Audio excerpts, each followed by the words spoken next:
नमस्कार मित्रमैत्रिणींनो, माझ्या यूट्यूब चॅनलमध्ये तुमचं स्वागत आहे. मी करणारच हा ॲटिट्यूड ज्या राशीकडे असतो ना, ती रास म्हणजे मेष रास. प्रचंड उतावळेपणा, प्रचंड इगो आणि प्रचंड रागसुद्धा या राशीकडे असतो. पण त्याचबरोबर धाडसी, एनर्जेटिक आणि लीडरशिप क्वालिटीज ज्यांच्याकडे असतात, अशी मेष रास. या मेष राशीसाठी एप्रिल महिना नक्की काय घेऊन आलाय, चला जाणून घेऊया. एकदा काही ठरवलं की कधीही मागे न हटणारी रास म्हणजे मेषरास. हाच त्यांचा मूळ स्वभाव असतो. या स्वभावाचा त्यांना फायदासुद्धा होतो आणि याच स्वभावाचा त्यांना त्यांना नुकसानसुद्धा होत असतं. पण एप्रिल महिना मात्र तुमच्यासाठी एक रोलर कोस्टर राईड असेल असं म्हणायला काही हरकत नाही. कारण एप्रिल महिन्यामध्ये काही चांगल्या अपॉर्च्युनिटीज, चांगल्या संधी तुमच्यासमोर येणार आहेत. पण त्याचबरोबर काही नवीन आव्हानंसुद्धा तुमची वाट बघताय. थोडा संयम ठेवलात तर एप्रिल महिना नक्कीच तुम्हाला लाभ देणारा ठरू शकतो.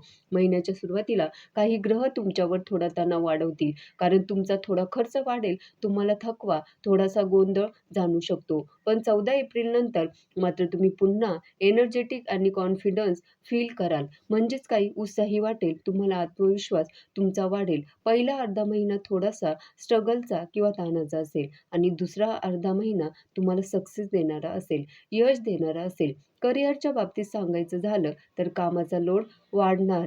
पण मगाशी म्हटलं तसं नवीन संधी तुमचं दार ठोठावतील. मेष राशीच्या लोकांनी ज्या 2 गोष्टी पाळायच्यात किंवा ज्या 2 चुका टाळायच्यात त्या म्हणजे रागात बोलणं टाळायचंय आणि कुठलाही निर्णय घाईत घ्यायचा नाहीये. अचानक खर्च तुमचे होणार आहेत. ते कशावर होणार आहेत?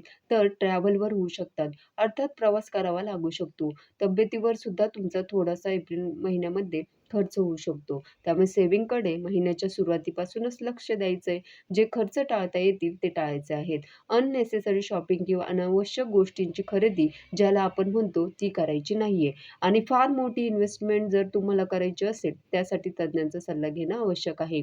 कौटुंबिक जीवनाबद्दल बोलायचं झालं तर आईच्या आरोग्याकडे तुम्हाला विशेष लक्ष द्यावं लागेल. कुटुंबातून तुमच्या कामासाठी तुम्हाला पाठिंबा निश्चितच मिळेल.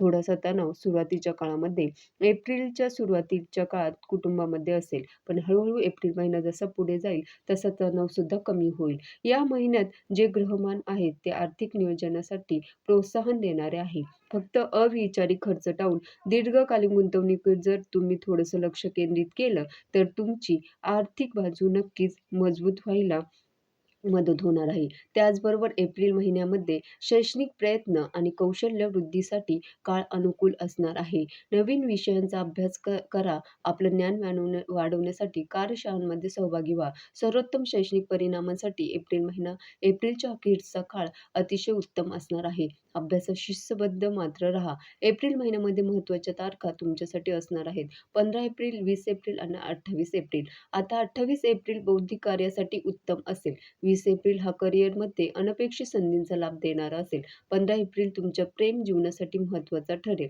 ठाम कृतीद्वारे करिअरमधील प्रगतीचा फायदा घ्या. दीर्घकालीन आर्थिक वाढीसाठी गुंतवणुकीच्या नवीन संधी शोधा. तुमची क्षितिज विस्तारणाऱ्या आणि नवीन दृष्टिकोन देणाऱ्या शिक्षणाचा लाभ घ्या.